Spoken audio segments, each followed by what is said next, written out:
Okay, you take. Whoever is there at the moment. Yes, please start the recording. Okay. So you Okay. you are taking a picture, huh? Yeah, we have taken the picture of the opening. Okay. Okay. Good evening to you all, and thank you for coming. We are entering into part two of a meeting that we had a couple of weeks ago, where Khalid spoke to us, and some of our friends who missed it wanted to come back. They wanted to hear. There were two things. One, they wanted to hear Khalid uh, Quzmar once again, because Khalid, you left people with tears in their eyes after you finished speaking. That was your impact. Your impact was very high. So people who missed it wanted to hear you. They didn't want to receive simply a recording. Plus, we also made a mistake with the recording somehow. And so this time, that mistake is not happening. And as you can see, the numbers are growing. We have 40 people already. I think people in the next 5 minutes will come and there will be more people to join us. Let me first just make a few very preliminary comments. I don't want to take the space that Khalid should take. But today in the morning on the internet, I saw a very moving image. It was that of the UN ambassador from Palestine at the Security Council, who's describing the situation of children. And he is a very senior and mature political leader, thinker, and diplomat. He broke down when he was describing the condition of children. He just broke down and cried and he banged the table because he didn't know what to say. And he said, "Sorry, Mr. Chairman." And so went to somebody else to speak. That is the pain which Palestinians face today. Tears. I think it's the same tears that we also have. Sometimes we don't shed it. It reminds me of a time when I went to Gaza in 2002 during the second Intifada. And And we traveled to talk to people, to meet people, and to see places. But we simply couldn't go around because there was a funeral all the time. The one funeral after another of children and of brute Israeli soldiers killing people from rooftops, sharpshooters who thought they were very smart. It was terrible to see. And now it is possibly 100 times worse or more. You know, this this is how it is. Today they say that there are 93,000 children in Gaza who are at risk of famine. Now, when we say 93,000 children, it will be 95,000. It's not less than 93. It could be more. And I cannot imagine that that human beings could inflict famine on children, famine on women, kill doctors, kill children, kill women, kill young people. This is what is happening. I think this particular war in Gaza has exceeded all limits. And we can only, for those of us who are religious, we should pray that Netanyahu will go and remain in a very lonely prison dungeon. This is the important thing because only then humanity will learn. They have called the Palestinians human animals. And I ask the question to all of us, who are they and what are they? So these crimes of war, which are also against international human rights law, are destroying lives, are destroying Gaza itself. But the Gazans will not surrender. Let us believe that the Gazans will not surrender. Eventually, eventually, it will be Israel that loses. I am so confident of that. And when you talk to Palestinians, they have that faith. And I think that resilience is the most important thing that counts. Also, every casualty counts. So if there are casualties, then we know for sure that there will be a pushback. There will be a pushback. So as we deal with crimes, let's also start listening to Khaled. I want to start with a video that Khaled as organization created. It's a 2-minute video, but it's very touching, and I think we should.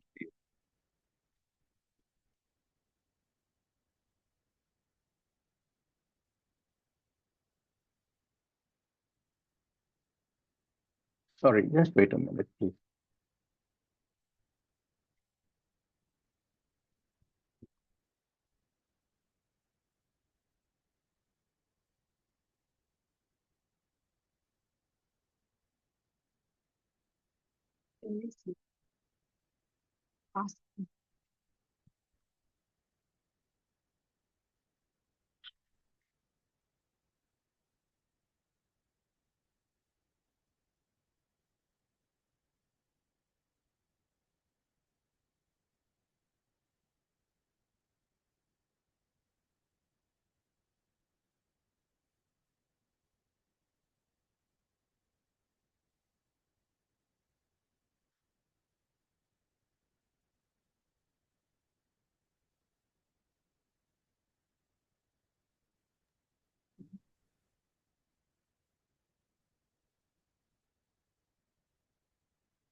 There is no audio.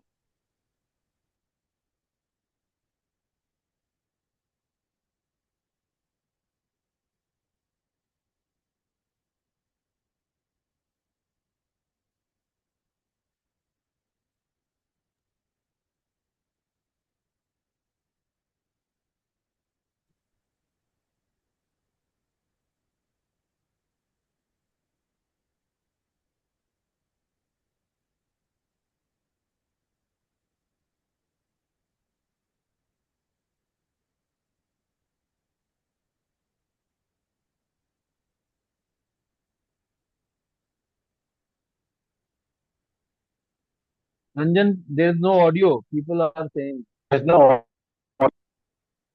please turn on the audio Okay. and begin, and also try to begin it from the beginning.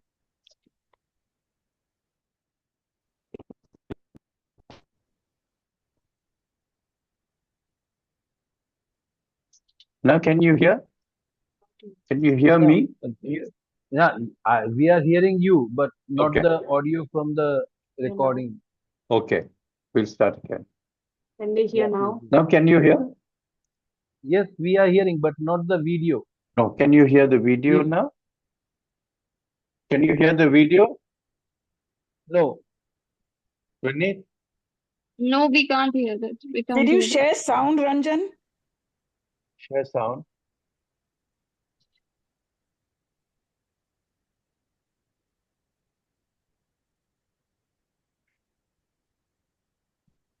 If it is not working, then let us حتى على move ahead المستشفى with the. ما جاتش ولا دكاترة Yeah, ولا yeah. علاج Now, مفيش من but the audio was only coming, not the video. Okay. مش قادر اقولها انه هذا أنا كنت بلعب بالمنتزه البلدية كنت عم رايحة أرسل الثوابت أدري يشيلها نصي كانت اصابتها في الراس، دخلت جضيتين في نفس المدخل، ادى ذلك لشلل في الجهه اليسار بشكل طولي. أنا رحت على المستشفى ما جاتش ولا دكاترة ولا علاج كان في جنبي بنت صغيرة استشهدت. والله كنا ندرسهم من حقي الألعب، من حقي أتعلم، من حقي أعيش بسلام، لكن الحين هذا كله مش قادر أقولها أنه هذا حقك، لأنه هذا كله إحنا مش قادرين نوفر لها إياه. هذه كلها حقوق معدومة للطفل الفلسطيني اللي في غزة بالذات. كنت أمشي وأطلع المدرسة وألعب مع أخوتي، على كده أنا متصابة وقاعدة ما أمشيش. أيضا كمان الأكل الصحي مش موجود، ورحاب محتاجة كل يوم بيض وحليب وأكل صحي عشان تغذي حالها، نغذي جسمها، وإن وجد بيكون سعره غالي وأبوها لا يعمل هذا الإشي، ما بنقدرش نلاقيه بسهولة. كنت عايشة داري وكنت أخذ مصروف، وقت أنا عايشة بخيمة. أنا حياتي بالخيمة مش حلوة. والله نفسيتها صعبة جدا كمان، خاصة إنها دايما بتشوف اخوتها بيلعبوا وبيجروا بيطاردوا، هي لا. يعني لما الطفل يحتاج العلاج وما يلاقيهوش، حتى بندور على علاجها مش دايما بنلاقيه، لا في صيدليات ولا في المستشفيات ولا في العيادات الخارجية ولا في أي مكان. أصعب إشي على الإنسان، على الأم بشكل عام، تحس إنه طفلها مرعوب وخايف، أو إنه محتاجها ومش قادرة تساعده. هذه كتير صعب.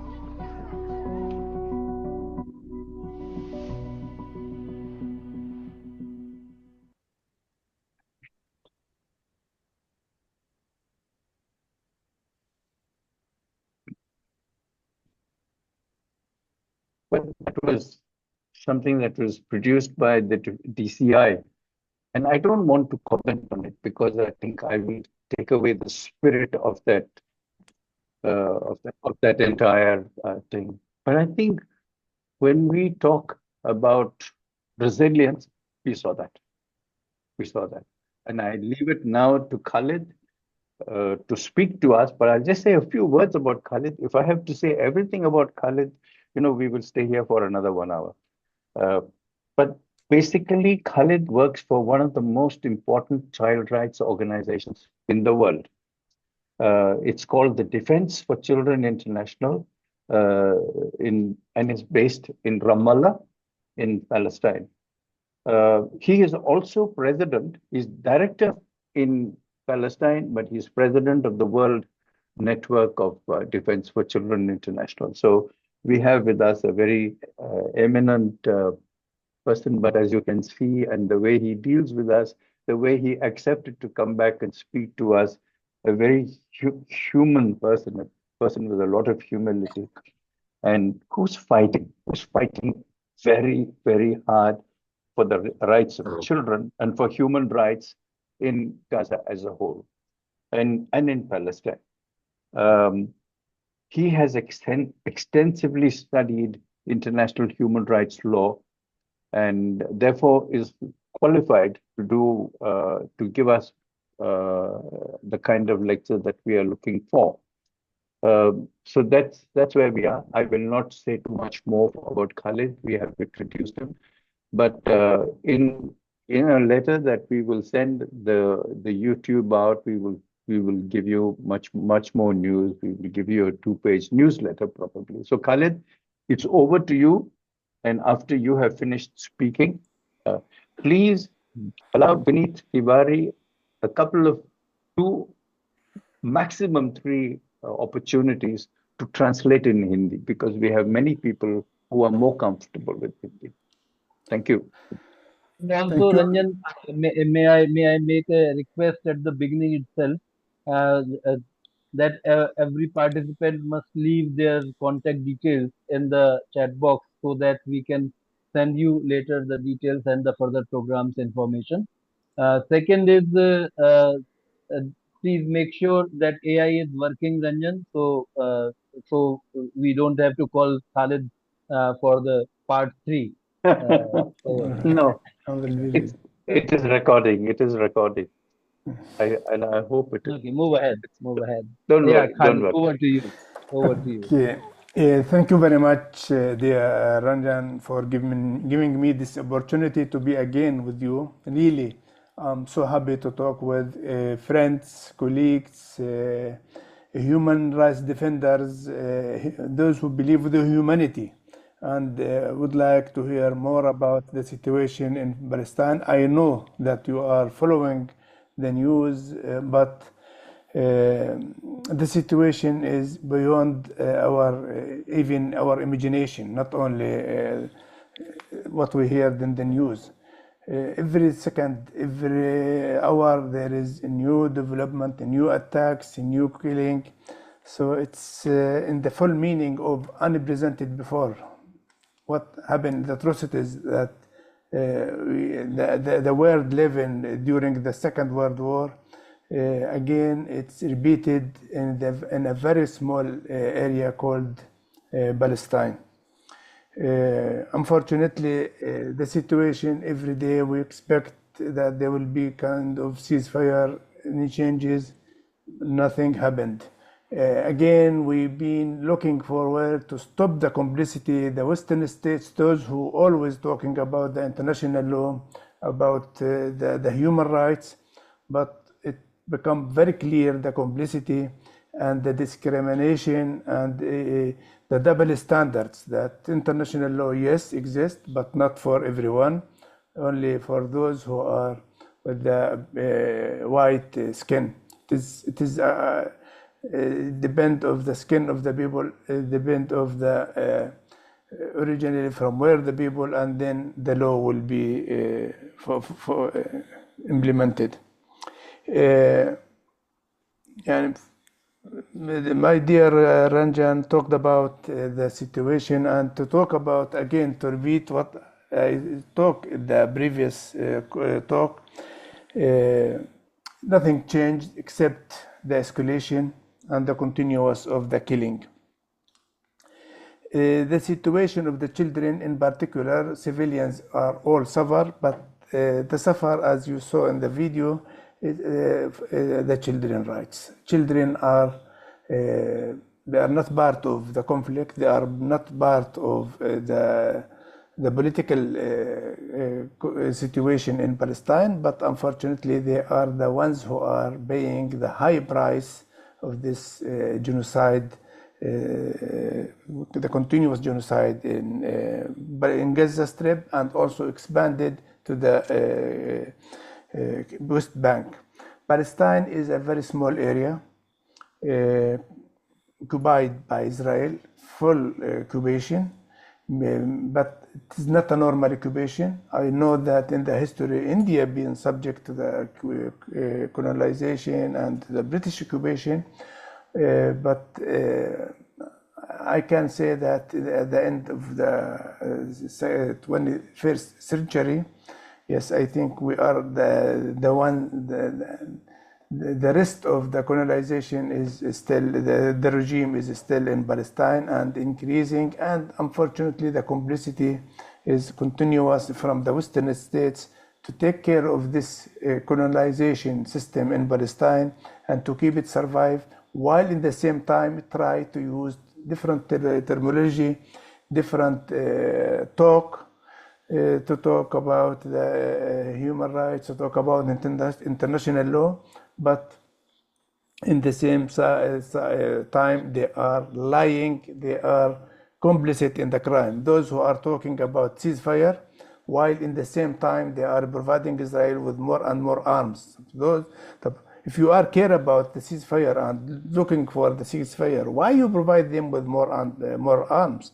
If you are working for to stop the genocide, why you are still protecting Israel from any accountability in the UN system and in the Security Council? Why? Talking about two-state solution. Okay, there is a state called Israel. Where is the second state if you are care about the two-state solution? So this kind of lying, this kind of hypocrisy, it's become very much clear. But what kills us is who is paying the price is the civilians, in particular children. The children in Palestine, they are maybe in the highest number or average within the community if you compare it with other states. Children now, those who are under the age of 18, they are more than 49% of the community. So this is why the high number of those who killed, they are children. They are now more than 40% of the children who've been killed. I don't want to talk about children in numbers, but also numbers reflect the part of the fact that now more than just talking about numbers, nobody knows exactly the exact number, because many children killed and their families do not know about them. Many of them killed and still under the rubble since the beginning of the 7th of October 2023. So in the past, we used to document these cases case by case with the medical report and with the eyewitnesses, the testimonies. Now, no way. Testimonies, eyewitnesses are there. Those, when there is an attack, nobody in the neighborhood be safe. Many of them killed, many of them even what we call it, they've been like flying in the sky after the F-16, the plane F-16 war plane bombing. So even every time we heard about cases that children being missed and they found the body, they found just looking for any kind of mark to know who is the child. Now children are sleeping while their names are written in their body, in their hands, in order to, if there is an attack, everything is the fact that everyone expects to be killed every time, every second, and those who are not killed still they feel that they are lucky, but not smart, because nobody knows when he will be attacked and when will he be bombed. Those who are still alive, they are, as I said, just to be in the wrong place, in the wrong time, and then it is not. They are not fighting against terrorists as they are seeing. They are not. The Israeli army is not fighting against Hamas. They are fighting against civilians, and this is the conclusion of the Secretary General of the United Nations, Guterres, when he said it's a war on children. Gaza become the graveyard of children. So right to life is not guaranteed anymore for the children in Gaza. In the West Bank, because still we are there, and the attacks is not like in Gaza, just they targeted certain refugee camps and the places. We managed to document the killing of the children. None of the children, those who are killed more than in the West Bank during this year, more than 93, 94 children being killed, none of them caused any risk to the Israeli army. None of them was armed and participating in the resistance. They've been killed while they've been in the street, while they've been at home, while they've been bombing the houses.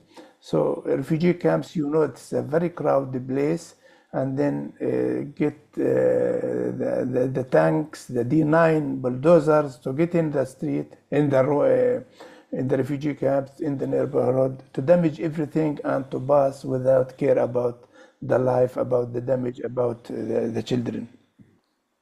Children, according to the international law, they must enjoy all their rights that mentioned in the Child Rights Convention. Right to education. You saw the little girl. She was dreaming to go to the school, to learn, to study, but now she is unable to do that because there is no schools. All the schools being more than 80% of the schools being damaged, targeted by the Israeli airplanes, and they bombed it, and the rest of the schools are now considered and used as shelters for the civilians to live in. Right to health, all the hospitals many times been raided and displaced, even the patients, and arresting the doctors. Again, sometimes the people manage to go back to this hospital to rebuild it and to make it function in a very low capacity.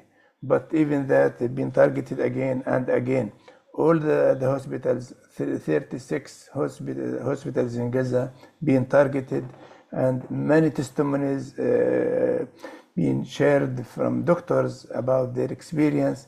What is happening in Gaza is never happened before. Even just today I was hearing a UN figure talking about Gaza. Gaza is the worst place for the children. not only the attacks, but also Israel is using, through this kind of this genocide, the food starvation is become a mean of war. They are using starvation again, and they are sure starvation. The first ones who are victim of this policy is the children. Children now are subject to starvation, and there are also reports from UNICEF warning that if they continue this siege, this deny of entering the humanitarian aid, thousands of children will die. And if they do not die, they will raise with many problems in their health, and they need a special treatment. Why special medication, special treatment is not found in Gaza? Houses, more than 80% of the houses in Gaza being damaged. So children and families are living tent. Those who live in 3 rooms in their house or 4 rooms, now they live in a small tent without any privacy, without any means of life to sit there and under the sun. Now it's too hot and people are dying because of this difficult situation. Children are also subject to be arrested by the Israeli, arrested and prosecuted and kept under torture and ill treatment without any care about their childhood or about their rights as children. The same are, of course, the adults. There is no different when they bombed, when they arrest, when they take any action, the Israeli army, they never care about the difference between children, to differentiate between child and adults. All of them in the same, treated in the same way. I think, according to my follow-up, what is happening in Gaza is, even during the Second World War was not, even the Holocaust was not like what is happening now. All these issues, I think, pushed some of the Israeli, even those who are part of the Israeli system, the Israeli political parties, that to say that yes, they are killing the children as a kind of hobby. It is online crimes that they are committing and killing the children. Many Israeli officials, they've been so angry about this guy. He was the deputy of the head of the Israeli army, and he gave his conclusion by according to what he is facing, what he's seeing. And of course, many other Israelis are talking about that, but still the fascist government in Israel are continuing their genocide, regardless the reaction of the international community position. Just yesterday, I was following the news in Gaza, and I found now everyone even the families feel guilty because they are unable to protect their children. They are unable to offer them any kind of food or water that the children are asking for. Just I mentioned about a woman, the doctor that maybe you heard about her name, Najjar. She was working in the hospital as a doctor, children doctor. 8 of her children being killed when they bombed the house. Her husband was injured, and 8 being killed, and 1 of the children injured, but still alive. So this is shows us how is the life and how is the killing continuous in Gaza. Another mother, she went to bring food. The child was crying because no food, no water, no food. She went to bring some food for the child. When she came back, she found that the house was damaged, bombed, and the child was dying. And then the mother feel that she's guilty because she left him alone. Khaled, Can we Yes. stop for a moment for some translation, please? Sorry. No, it's Forgive all me. right. It's all right. It's all right. You are speaking with your heart. Yes, Vinit. A summary, please. Yeah. तो जो खालिद ने बताया है कि दरअसल जो हो रहा है वो किसी भी तरीके से कोई सीज फायर की तैयारी नहीं है। नए नए हथियार बुलाते जा रहे हैं इजराइल के लोग, और इजराइल द्वारा फिलिस्तीन पर हमले किए जा रहे हैं, जो कि किसी भी तरह से सीज फायर की तैयारी नहीं की जा सकती। उन्होंने सुना है कि भारत भी उपनिवेश रहा है, कॉलोनी, लेकिन ये 21वीं सदी में फिलिस्तीन के साथ जो हो रहा है ये बिल्कुल हम लोगों की अभी तक के सुने तौर तरीके से बाहर है, और ये बर्बरता की पराकाष्ठा है। उन्होंने ये भी, नंबर्स मैटर नहीं करते, अब उनका कोई मायना नहीं रह गया कि कितने लोग, कितने बचे और कितने मर गए हैं, कितने किस हाल में जिंदा हैं, कितने अभी मलबे के नीचे से निकाले जाने बाकी हैं। उन्होंने बताया कि ये लड़ाई यहाँ तक कि खुद जो गुटेरस यूनाइटेड नेशंस के हैं, उन्होंने ये देख वॉर ऑन चिल्ड्रन है, ये जंग जो है वो बच्चों के खिलाफ है गजा के, क्योंकि सबसे ज्यादा बच्चे ही वहां मारे गए, और गजा एक तरह से बच्चों की कब्रगाह बन गया। इस साल के बाद से अब तक 93-94 बच्चे मारे गए, जो कि किसी भी तरीके से किसी भी तरह का खतरा नहीं थे के लिए या किसी के लिए। वो घर में खेल रहे थे अपने टेंटों के अंदर, जो रिफ्यूजी कैंप के आसपास खेल रहे थे, जब उनके ऊपर बम गिरा। उन्होंने ये भी बताया कि रिफ्यूजी कैंप्स ओवर क्राउडेड है, जीना एक तरह के नर्क के समान उनकी जिंदगी है। और राइट टू एजुकेशन या बच्चों के होते हैं, अगर उनकी बात करें तो ये बात बिल्कुल बेमानी हो चुकी है, क्योंकि 80% से स्कूल ज्यादा जो है वो बॉम्ब किए जा चुके हैं, धराशायी हो चुके हैं बमों के हमलों में, और वहां पर कोई नहीं है। जो बच्चे हैं वो जो मारे नहीं गए हैं, वो हाथ पैरों से उनके हाथ पैर खुले हैं, जैसा कि वीडियो में देखा कि कोई स्कूल नहीं है जाने के लिए। और सारे अस्पताल उन्होंने शायद, मेरे ख्याल से मैंने अगर सही सुना है तो 56 अस्पताल, 56 हॉस्पिटल गाजा के भीतर थे, जिसमें कि सभी, एक भी अस्पताल बाकी नहीं बचा है, और सारे अस्पताल तहस नहस हो चुके हैं, उन पर बॉम्बिंग हुई है। ऐसा पहले कभी नहीं हुआ, हमने ये बताया। और कोई अगर ह्यूमैनिटेरियन एड अगर नहीं पहुंचाई जाती है जल्द से जल्द, तो न केवल हजारों बच्चे वहां पर मारे जाएंगे, लोग मारे जाएंगे, बल्कि अगर उनमें से बच गए तो वो ऐसी बीमारियों के साथ जिंदा रहेंगे जहां जिंदगी एक तरह की सजा हो जाती है। 80% से ज्यादा घर तबाह हो चुके हैं, तो लोग बेघर रह रहे हैं। और ये जो हो रहा है ये किसी भी तरह से इसको प्रोजेक्ट जैसे किया जा रहा है कि ये जंग है। ये ने जो किया था 23 अक्टूबर 2023 में हमास ने जो किया, उसके नतीजे के तौर पर भुगतना पड़ रहा है। ऐसा कुछ भी नहीं है, क्योंकि ये ऑक्यूपेशन, जिस तरह का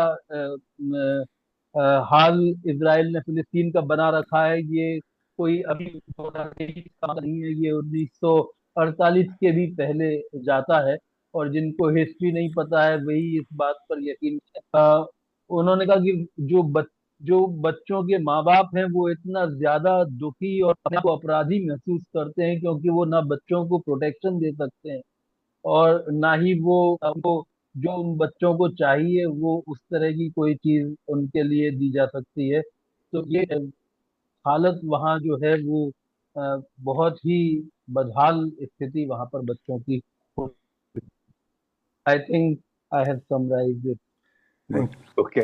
Yes. Thank you very much. Thank you. Sorry for making it too long for you.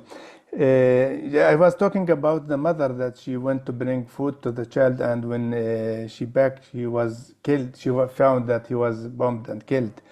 So the mother will keep her feeling guilty for all over his life, because she left him alone and he was killed. And she was crying when she back. She was crying and asking the child, apologize from the child that I don't left you, I don't want to leave you alone. I went to bring food for you. So this feeling will continue with the mother, and I'm sure this happened with many Gazan mothers, such case.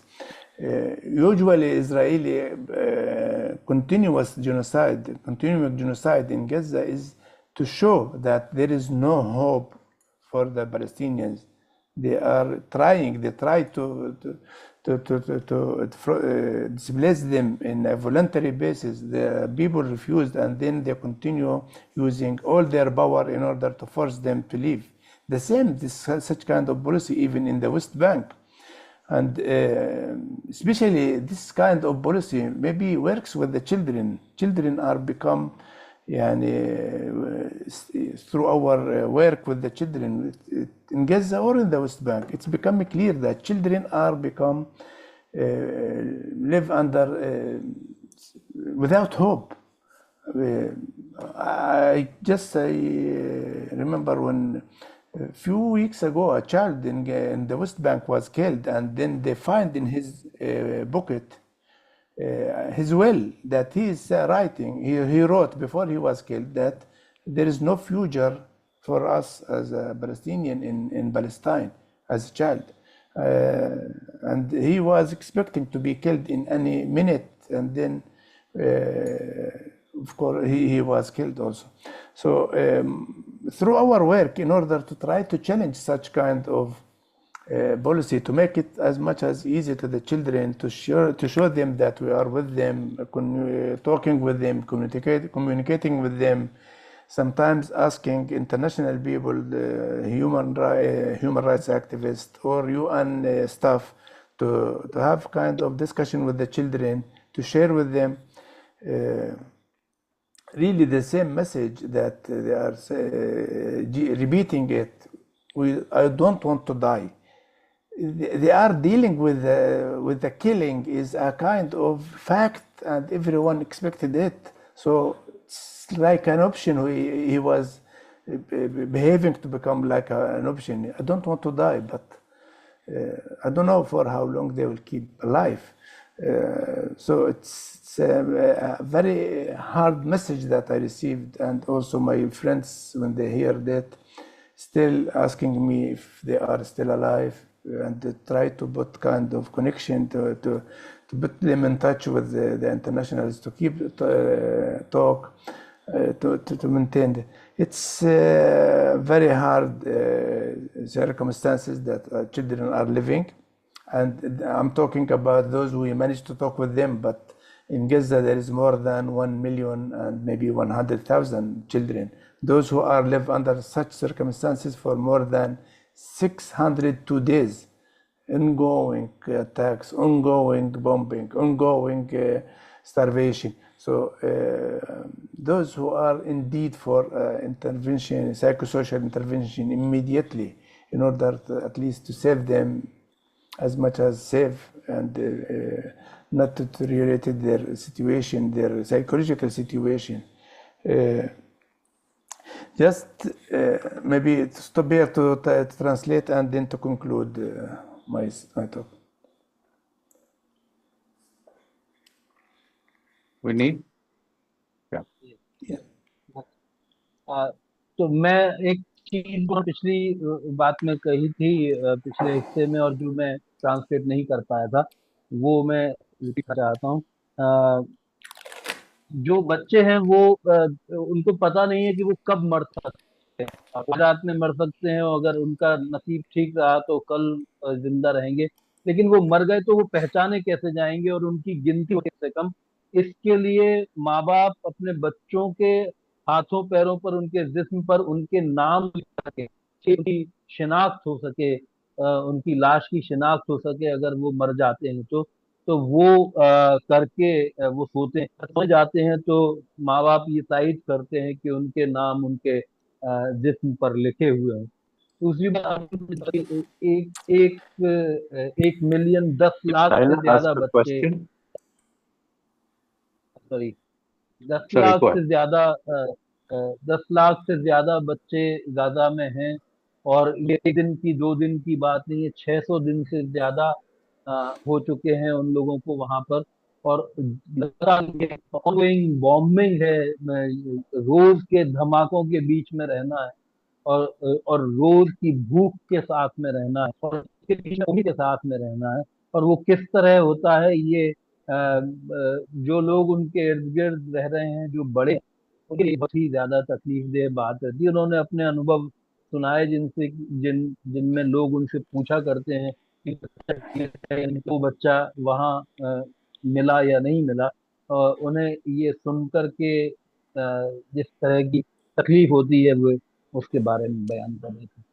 I think I did Yes, this, thank you. या So, with all such situation, this is the life of the Palestinian children, the life of the civilians, while the international law is so clear, the ICJ decision is so clear that Israel is committing a crime since Israel refused to take the restrictive measures that the court asked for. The ICC decided to and issued the warrant arrest against the Israeli Prime Minister and the former defense minister. States still are continuing their complicity, especially the main states, the western states. Still, they refused actually to work according to the advisory opinion of the ICJ, the International Court of Justice, that the occupation is illegal and Israel must stop their occupation to the occupied territory, and they gave them a time deadline, but still Israel are ignoring the existence actually of the Palestinians and the international system. So I believe this kind of situation will continue since the Western states' complicity, because they have the obligatory to take an action to force Israel to stop these crimes. They are doing nothing. I cannot say that they failed, because they didn't try actually. Just they kept playing with this hypocrisy, talking about, as started, the two-state solution was, while they are not working for the two-state solution, talking about ceasefire while they are providing Israel with more arms. I don't know for which world that we are living. Of course, the unity that put us together is the humanity, and believing with the human rights, believing with the faith, the truth. But unfortunately, those who are able to stop the genocide, they continue their complicity. How much victims they would like to see. 55,000 civilians killed in Gaza during the 620 days is not enough. I don't know how many victims, how many killing they would like to change. So this is the time to decide where to be in the right side of the history, or to continue the crime. But I'm sure that with people like you and the alliance to establish and to create and to support for alliance, global South, against this kind of colonization culture and system, I think that will be the start of solving the main problems and the injustice that people are, especially in the South and in Palestine, in the developing country, because of this kind of capitalism policy and the system. I will stop here and ready to answer any question from your side. Thank you very much for listening. Ranjan and Khaled, Yes. if you allow me, can I just take 2 quotes from your earlier, because those were very important to give the idea what Please. kind of a society is been. So तो मैं ये कह रहा हूँ कि पिछली talk में खालिद ने दरअसल हमें दो ऐसे आंकड़े बताए थे, के तौर पर नहीं लेकिन बताने के लिए ये जरूरी है, जो ऐसे तथ्य हैं जिनके बारे में शायद अधिकतर लोगों को नहीं पता है। पहली बात तो ये कि दुनिया के अधिकांश देशों में अगर उम्र कैद होती है तो वो 30 साल, 40 साल, कहीं 14, हमारे यहाँ पर शायद 14 साल है, लेकिन ज्यादा से ज्यादा कहीं होती है तो 30 साल से ज्यादा नहीं। फिलिस्तीन के लिए या इजराइल के भीतर उम्र कैद जो होती है वो 99 साल की नहीं। और दूसरी बात ये कि जो फिलिस्तीनी लोग एक दफा पकड़े जाते हैं, उनके गोली चलने के बाद उनके दोषी पाए जाने की जो दर है, यानी जिसे हम कन्विक्शन रेट कहते हैं कि अपराधी इल्जाम लगा, ये अलग बात है, लेकिन अपराधी पाए गए, इसकी दर 99% होती है। यानी तो पहली बार जिसके ऊपर इल्जाम लगा अगर वो फिलिस्तीनी है तो उसे 99 साल तक की कैद के भीतर तो जो बच्चे हैं उनके साथ भी बहुत खराब बर्ताव वहां पर किया जाता है, जो उन्होंने पिछली बार बताया था कि बच्चों के पहली दफा के बाद ही बाहर आते हैं तो उनकी हालत इस कदर खराब हो चुकी होती है कि उनके अंदर बहुत बुरा बर्ताव किया जाता है। और अभी उन्होंने इस के ये कहा कि इंटरनेशनल कोर्ट ऑफ जस्टिस और इंटरनेशनल क्रिमिनल कोर्ट के द्वारा ये बता दिए जाने के बाद भी कि ऑक्यूपेशन नाजायज है, ये फिलिस्तीन के ऊपर जो कब्जा नाजायज है, और इसके लिए दोषी भी ठहराए गए हैं। वहां के डिफेंस और नेतन्याहू को भी उन्होंने दोषी ठहराया, लेकिन कुछ भी इसके खिलाफ एक्शन नहीं आया है। एक तरह से इजराइल इसको पूरी तरह से नजरअंदाज कर रहा है कि उसके खिलाफ कोई एक्शन नहीं होने वाला। और इस सीज फायर का जो उन्होंने युद्ध किया है, जब लगातार उसको दूसरे देश जो इस युद्ध की रोकथाम में कुछ हथियारों की सप्लाई अपनी बंद नहीं कर रहे हैं, वो हथियार लगातार इसराइल को देते जा रहे हैं, तो इस तरह का सीज फायर कहा जाएगा। इसका मतलब सीधा सा है कि जो मुल्क इस तरह के हैं जहाँ पश्चिमी देश या देश कहें जो अमेरिका के और इसराइल हैं, वो देश दरअसल ऊपरी तौर पर ये दिखावा तो कर रहे हैं कि हाँ ये गलत है, इसको रोका जाना चाहिए, लेकिन रोकने की कुछ उनके हाथ में है, ऐसा कुछ भी वो इस्तेमाल नहीं कर रहे। और उन्होंने कहा कि 620 दिन हैं और 55,000 से ज्यादा लोग मारे जा चुके हैं। ये नहीं पता है कि ये लगेगा, लेकिन जो लोग फिलिस्तीन में हैं, जिसमें वो खुद भी शामिल हैं, वो उम्मीद करते हैं कि इंसाफ के लिए, फिलिस्तीनियों के लिए जो आवाजें उठ रही हैं, वो जरिए जरूर ही कहीं ना कहीं इस नाइंसाफी को खत्म करने की भूमिका निभाएंगी, और होगा और लोग वहां पर अमन चैन से रह सकेंगे, ऐसी उम्मीद वो करें। Thank you, Vinit, for that translation. It must be difficult to listen and then think about what you have to say to the rest of the group. You know, there have been so many questions. Some repeat themselves. But Khaled, would you like me to take all the questions together, or would you like to answer them one by one?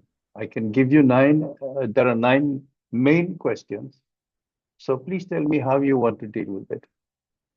You have to unmute. Yes, I think if there is now 9 questions, let's start with the 9, and then maybe we'll take another round of questions. Okay. I think the first question came from Renelle. She says, there is a ceasefire officially, and there is genocide. How can these two happen side by side? The second question was about, yes, go ahead. I think it'd be good if you can answer some of these questions. Okay, the ceasefire is we as a Palestinian waiting for it and working for that. Even I'm following the news that Israel now the Israeli government Netanyahu work with the Trump administration. They offer the ceasefire agreement, and it was accepted by Hamas, by the Palestinian side, and then back Israel refused it. Again, now today I heard in the news after people become very happy to see that Hamas accepted and it came from Israel, from the US. But today I heard in the news that because Israel refused the proposal, so the president, what we call the U.S. mission, they changed the agreement, the draft, and the proposal, and they present another proposal which is not accepted by Hamas. So this is the third time happened that after the Palestinians agreed, then back the Israeli refused, and the U.S. unfortunately, without taking any action, agreed with the Israeli and start to blame the Palestinians, and the killing continues. If the U.S. decide to force a ceasefire, they can do it in 1 second, but still they are waiting, they are playing with the time while the killing is continuous. And I think this is the time for the international community, states in Europe, to speak out, to force Israel to stop, and also to put kind of a pressure to the U.S. Unfortunately, Trump was in the country, in the region, and he collect all the money there, but none of them from the Arab complicit leadership, none of them talked about Gaza, about Palestine. And this is why I was expecting that during his visit will put end to this genocide, but unfortunately, still the Palestinians were paying the price from their blood. Hopefully they will reach it again. The second question was about how come an army is allowed to shoot children in the head or the chest? Is this not subhuman? Is this not animal-like behavior? Yeah, it's really what we are seeing now, actually. Not only from the media, Israeli army, Israeli soldiers are also recorded in videos their crimes against the children. The Israeli media are also showing what the soldiers are recording, what they published in their website, in their Facebook, or in the media, that they are killing children. This is why the secretary of the Israeli middle party, he talked about that the Israeli soldiers are killing children and babies as a hobby. So many soldiers, during their interviews with the Israeli media, they've been feeling sorry that they only killed children, but they've been looking to kill babies, but they do not found babies to kill. So those they are committing war crimes, online war crimes. What they are saying, they should be immediately arrested and prosecuted for what they did, because already they are admitting that they did 1, 2, 3 of the killing. So they are talking about, some of the soldiers talking about the killing of more than 400. Clearly they are saying that, yes, I count until 400 and then I stopped accounting and continue the killing. For sure they are not a human being, those who are behaving in such a way.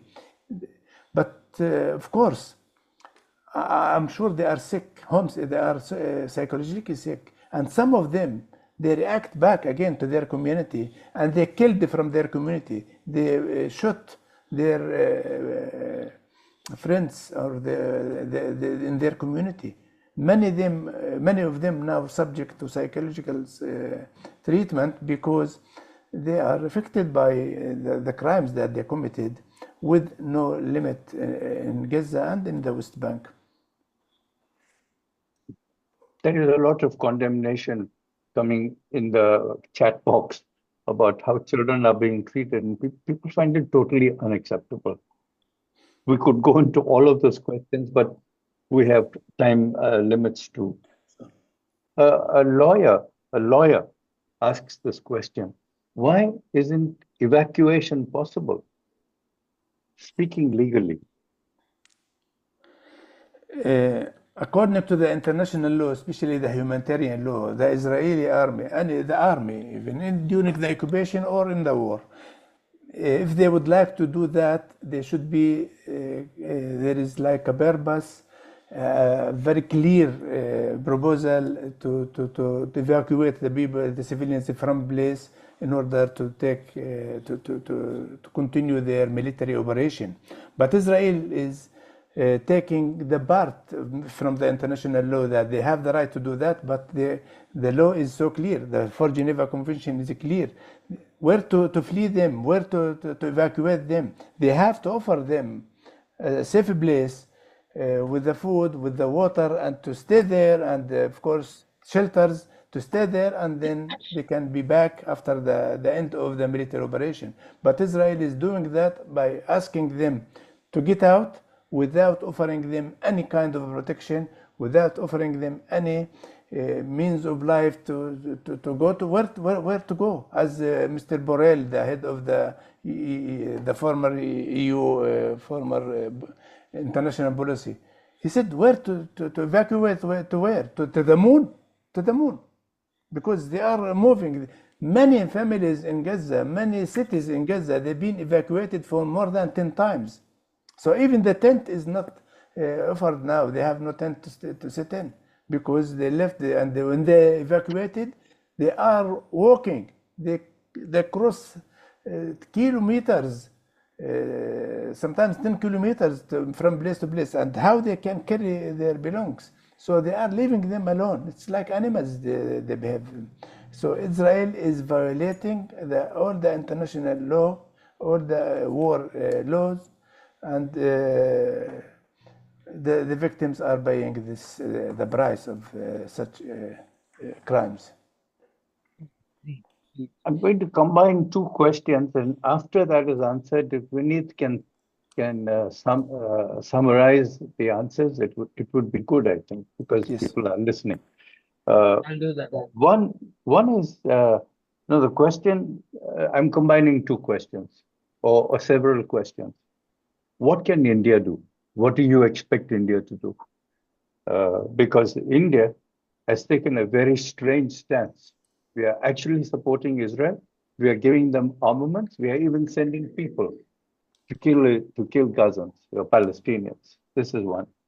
And this is very different from how we were about 30 or 40 years back when we were pro-Palestinian in the non-aligned movement. The second question was, what kind of expectations, tangible expectations do you have? What do you think we should do?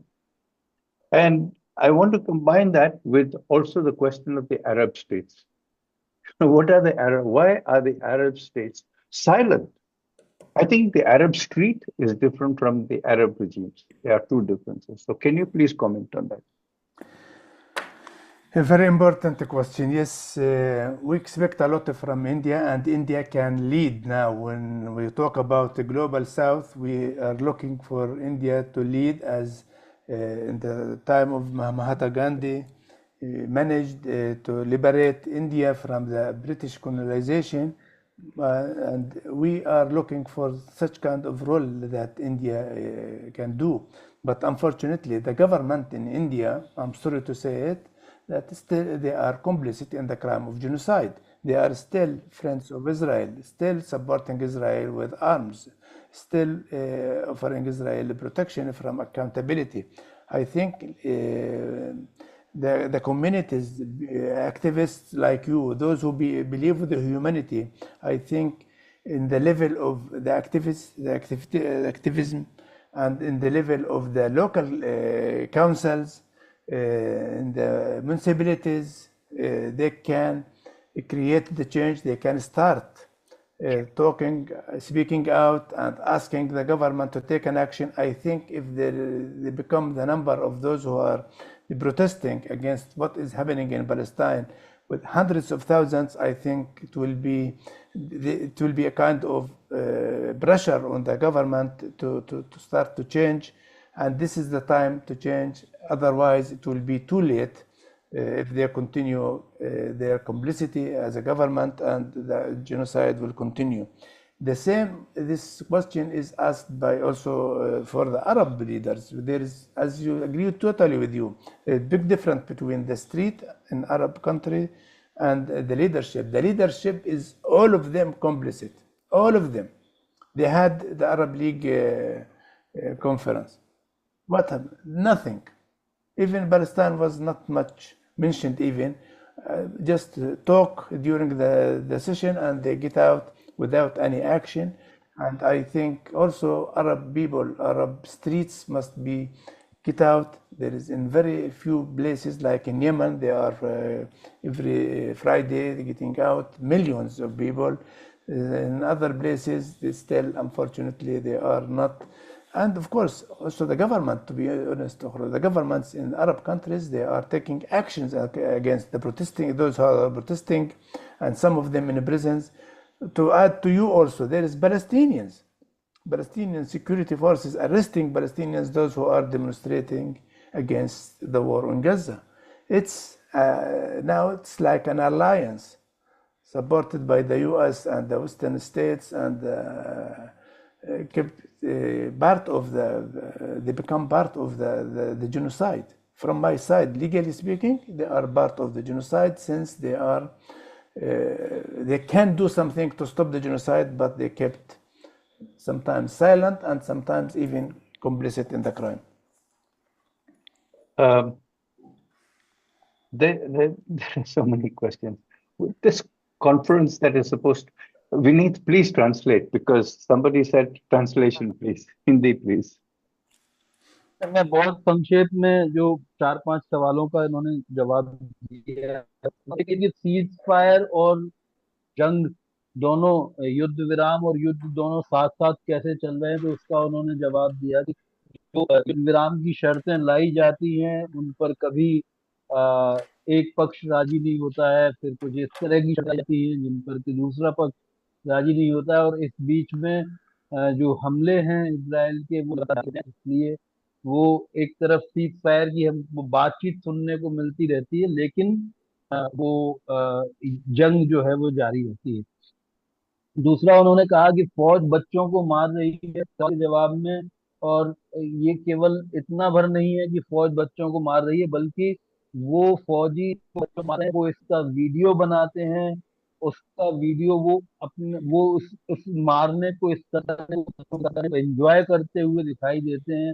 उनमें से कुछ फौजी का उन्होंने हवाला दिया कि जिसने ये कहा कि आज मैंने 400 मार लिए, अब मैं इसके आगे गिनती बंद कर रहा हूँ।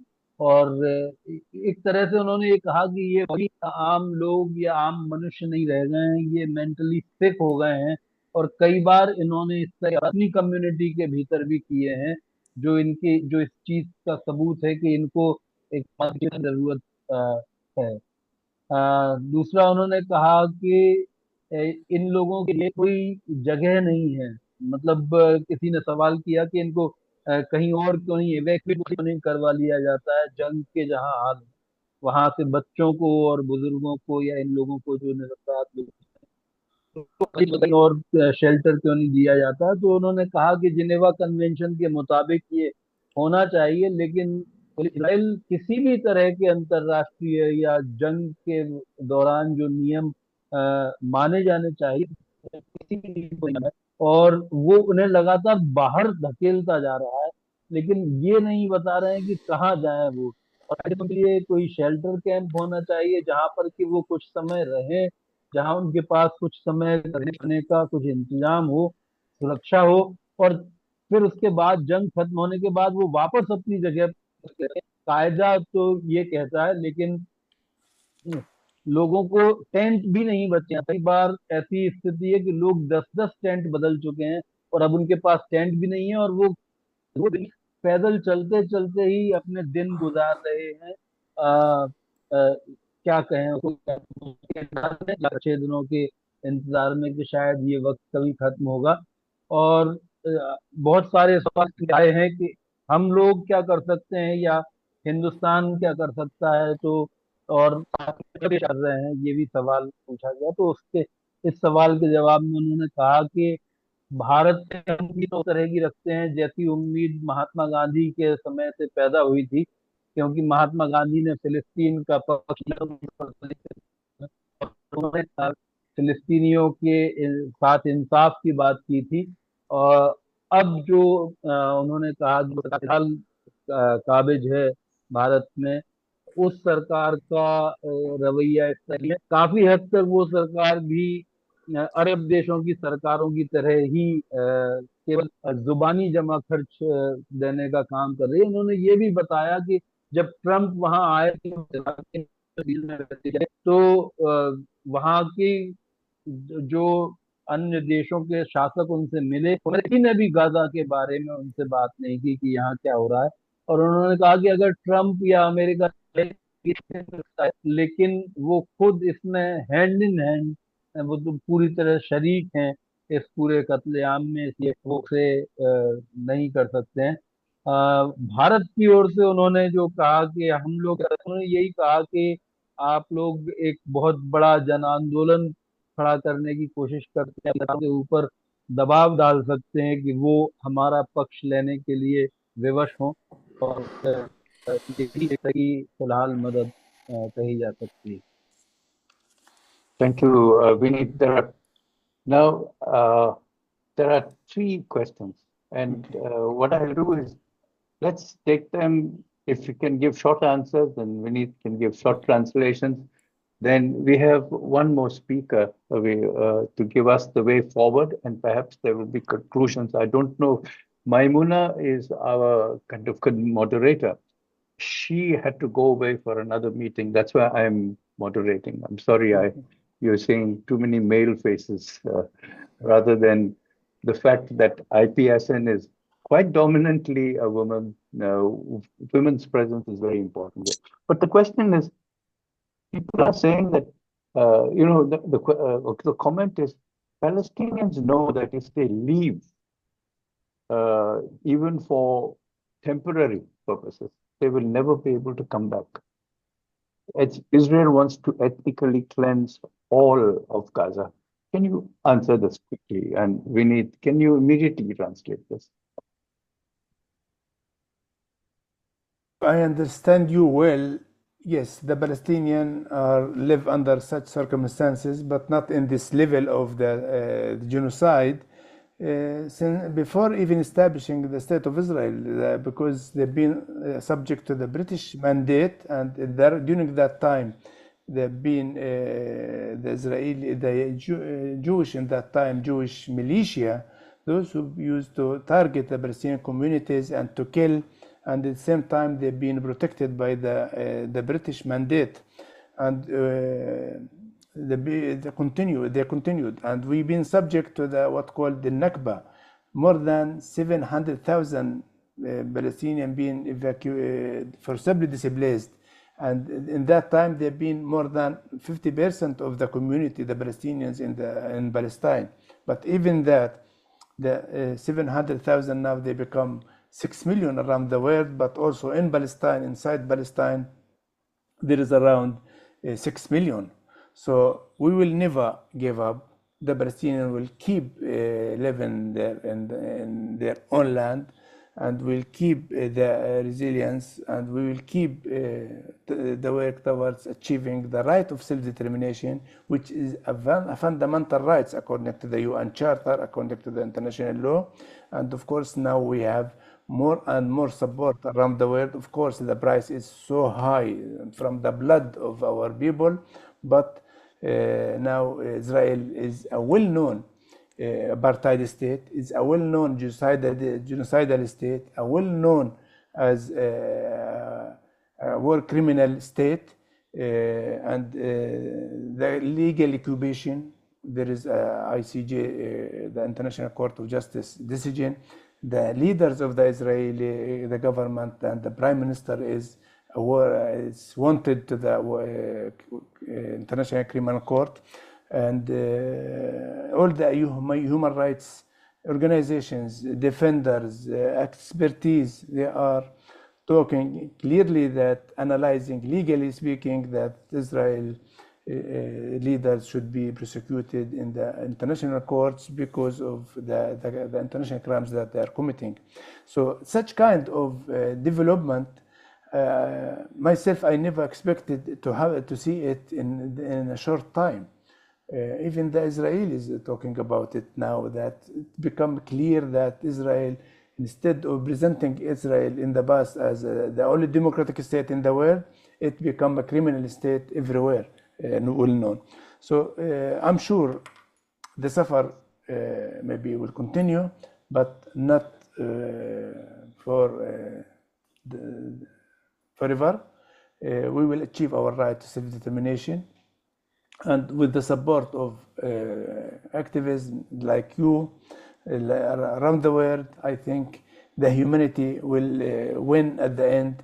And this is the time for everyone to think where is he from, the right side of the history. I think states decided to be in the wrong side, but we will continue to be in the right side and to achieve our rights. Okay.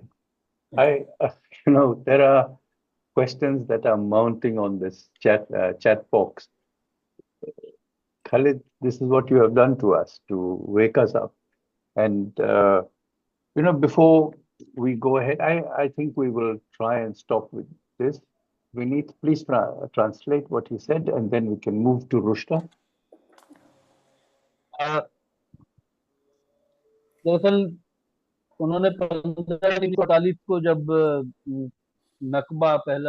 जब नकबा हुआ और फिलिस्तीन के लोगों को खदेड़ा गया British mandate के द्वारा, इस तरह जैसे भारत में दो टुकड़े किए गए, उसी तरह से इजराइल को बना करके वहां पर जो ज्यूज को फिलिस्तीनियों के बाहर से ला करके लादा गया, और जिसकी वजह से 7 लाख फिलिस्तीनी लोगों को होना पड़ा, दूसरी जगहों पर शरण लेनी पड़ी। और वो किसी ने लिखा भी चैट बॉक्स में कि वो नकबा दरअसल अभी वो आज तक खत्म नहीं हुआ है, और आज भी खदेड़ा जाना उनको एक तरह से कैटेस्ट्रॉफ, वो उनका दुर्स्वप्न समाप्त नहीं हुआ। लेकिन उन्होंने कहा कि हम हम सही चीज के लिए लड़ रहे हैं, हम इंसान के हक के लिए लड़ रहे हैं, और जो हमारा हक है उसके लिए हम लड़ते रहेंगे। और जो अभी जो खोया है वो की बात है, लेकिन जो पाया है उसकी तरफ भी उन्होंने इशारा किया कि इतनी जल्दी इंटरनेशनल कोर्ट ऑफ जस्टिस ने और आईसीसी ने हाल में जो रवैया अपनाया है इजराइल के खिलाफ, और अनेक देशों में लोगों ने, शासकों ने भले ही समर्थन न दिया हो, rulers, people of the world, they have come in solidarity, they have shown their support। तो वो समर्थन और सहयोग फिलिस्तीनी संघर्ष के लिए दिया है, और वो है कि वो इतिहास में सही के साथ में है। बाकी लोग भी जब सही के साथ में आएंगे तो फिलिस्तीनियों को उनका हक जरूर आएगा। और जैसा कि किसी ने कमेंट बॉक्स में लिखा कि फिलिस्तीन का इस वक्त ये नारा है कि from to the sea everybody will be free. तो नदी से समंदर और खुशहाल होंगे। Thank you, Vineet. I'm glad you picked up that quote, because I was going to take that, but it is so. We are all convinced that from the river to the sea, Palestine will be free. There's no two ways about it, and I think Khaled has. I think the Palestinian inner capacity to fight suffering with resilience is something that is unimaginable. But I will now hand it over to Rushta, one of our members, prominent activist in the movement, to explain what she feels is the way forward. Rushta? Thank you so much, Ranjan. And thank you so much, Khaled, for letting us know what the actual situation on the ground is. NFIW, I am from the National Federation of Indian Women, and we have been following the developments for the last 70 years. And we have been really appalled by the fact that what Guterres has said now, that it is not a war against an entity which is a non-state actor, but this is a war on children and civilians and the most helpless and vulnerable. Because right now they started this entire exercise saying they were going to target Hamas.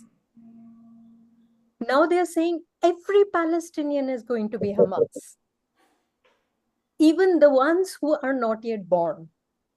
That is the level of dehumanization. Ranjan, I'm going to be talking in 2 languages. I'm going to take more than just 2 minutes. And I'm going to be talking in 2 languages because there are questions here which I can answer. I can help Khaled answer. And it would help Vineet also.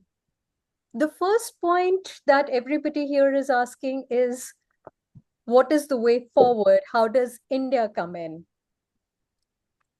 Unfortunately, the current scenario says India is not going to be a neutral party. It has allowed the private players and the private interests to take over. इसमें हमें जन आंदोलन करना पड़ेगा. 2 चीजें करनी पड़ेंगी. एक, हमें हिंदुस्तानी होने के नाते अपनी डेमोक्रेटिक राइट को एक्सरसाइज करते हुए सरकार पे ये दबाव डालना पड़ेगा कि अगर आपने और आर्म्स एंड इक्विपमेंट भेजे या उन प्राइवेट प्लेयर्स को आपने सपोर्ट किया जो ये जेनोसाइड को सपोर्ट कर रहे हैं, तो हम आपको वोट नहीं देंगे. अगर हम आपको सत्ता दे सकते हैं तो हम आपसे सत्ता छीन भी सकते हैं. We will have to be democratic and we will need to exercise our democratic power. We have our solidarity with the Palestinians, with the suffering, but at the same time, we need to understand that we need to exercise our democratic, not the right to vote, but our democratic power to displace governments which are supporting, which are consciously following a foreign policy of profit over being human beings. The second question somebody here has been asking is about evacuation and the refugee convention, and why can't the children and the women and the innocent civilians be evacuated? They have been evacuated. It is the evacuations which are being bombed. There is another twofold problem here. The first is that if they are evacuated to another country, by Israeli law, they cannot come back. They do not have the right to return. So these people will be, these children, they will be permanent refugees in a foreign land. They will lose their Palestinian identity. They will lose their Palestinian homeland. They will lose the place where their ancestors, forefathers, for generations, for thousands of years, had been living. And all because Israel has come up with a law that says any Jew anywhere in the world can claim to be an Israeli, but nobody can claim to be a Palestinian and come back to Palestine, whatever little is left of it. So even though India is not a signatory, India will never offer protection. The countries which have been offering protection and they have been taking in refugees, Syria, Lebanon, Jordan, they are facing a population problem. And worse, Israel constantly keeps targeting and attacking the refugee camps in these countries, saying that these are breeding grounds for terrorists, which is something we need to understand. The level of narrative building by the Israelis and the level of military action by the Israelis is not going to allow for any logical way forward. From where we sit, the only logical way forward would be a democratic way forward, where you disarm the Israelis and then you talk. You cannot keep arming the Israelis. You cannot keep saying we are feeling sorry for the Palestinians and they should move. And then there will be no justice. It has to be a two-way street.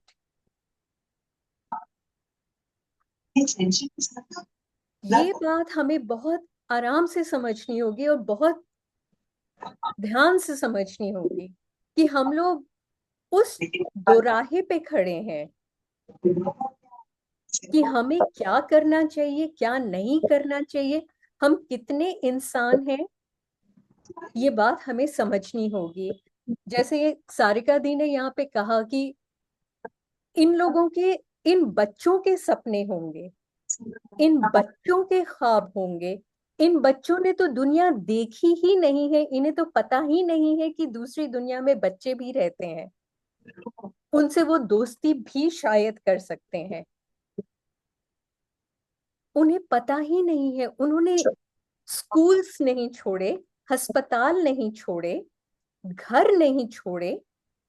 माएं इतनी बेबस हो गई हैं कि वो माएं जो सोचती हैं कि वो अपने बच्चों को हर सर्दी गर्मी से, हर सर्द गर्म से वो बचा लेंगी, वो मजबूर हो गई हैं, वो कहीं नहीं बचा सकती अपने बच्चों को.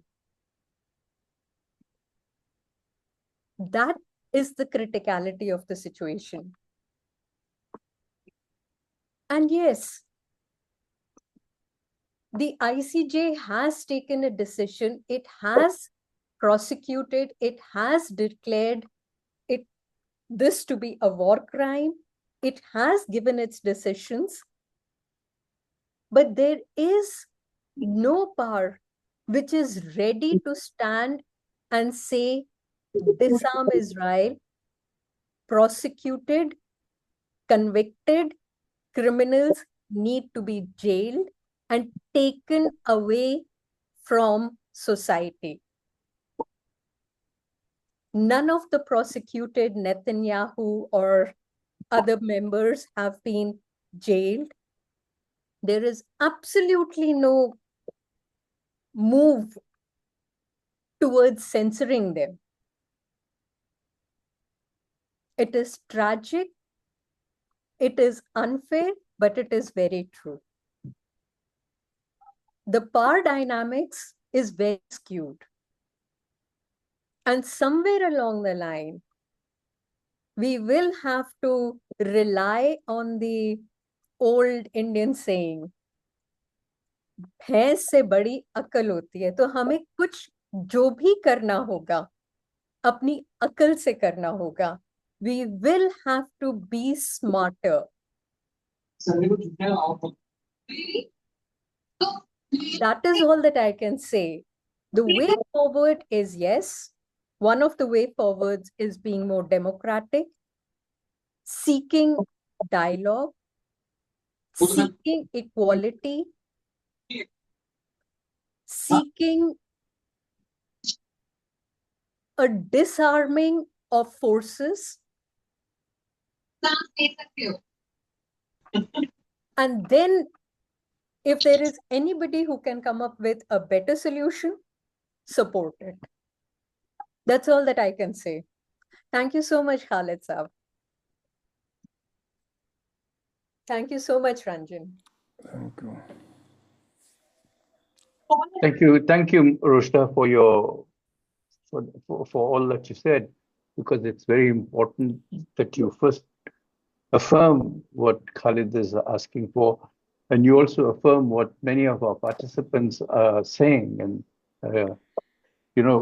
we are searching also for the way forward. And this is not going to be the last time that we are meeting. We shall meet more frequently, maybe in subgroups, so that we can plan ahead in some tangible way. One is I don't know. I so much want to go and see our foreign minister and ask him a few questions. I don't think he'll have answers. He'll give us smart answers, but we should not sit down and watch this. Vineet, you are smiling because I'm always after this foreign minister of ours. This is a man who irritates me to the maximum. But Maimuna, are you in? Have you joined us? I always want you to not waste your time. That's why I suggest you not to. Sorry, I can't hear you. Vineet, I can't hear you. You're not clear. I said that I don't want you to waste your time in discussing with the minister. That is why I dissuade you. Okay. Now we are at 9:32. I think it's a good time I just to want wind. to Please, sense of Vineet, Sharma ji. Sorry.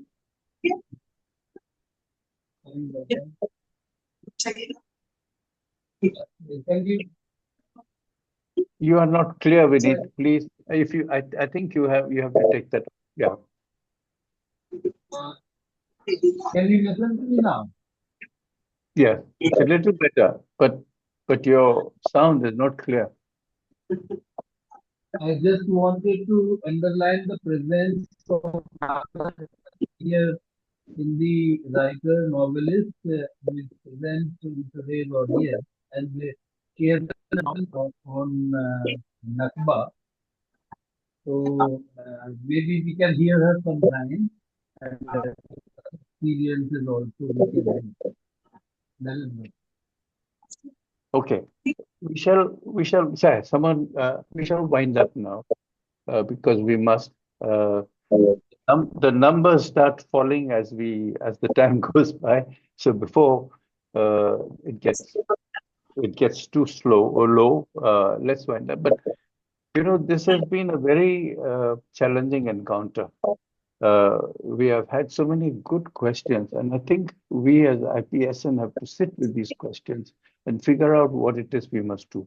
We can't continue to be in webinars and at meetings and be talk. We've got to find out the political route. We've got to find out the way of providing substantial humanitarian support. We have to find out how we can work with partners around the world. We have to find out how we can build alliances, even with child rights organizations in India, so that our voice is loud, that we are heard. Khalid, you always do this to us. You leave us shattered. But I think it's better to be shattered and think than to be complicit by our silence. Thank you so much. Thank you everybody for coming to this meeting. And we will be in touch with you. You will receive the recorded version of this meeting, and we have all your numbers. So if you have left, you're not included your number. That's a bit of a problem. We'd like to be in touch with everyone. Thank you very much. Thank you very much. Thank you all for your patience, for listening, and for your efforts and the struggle against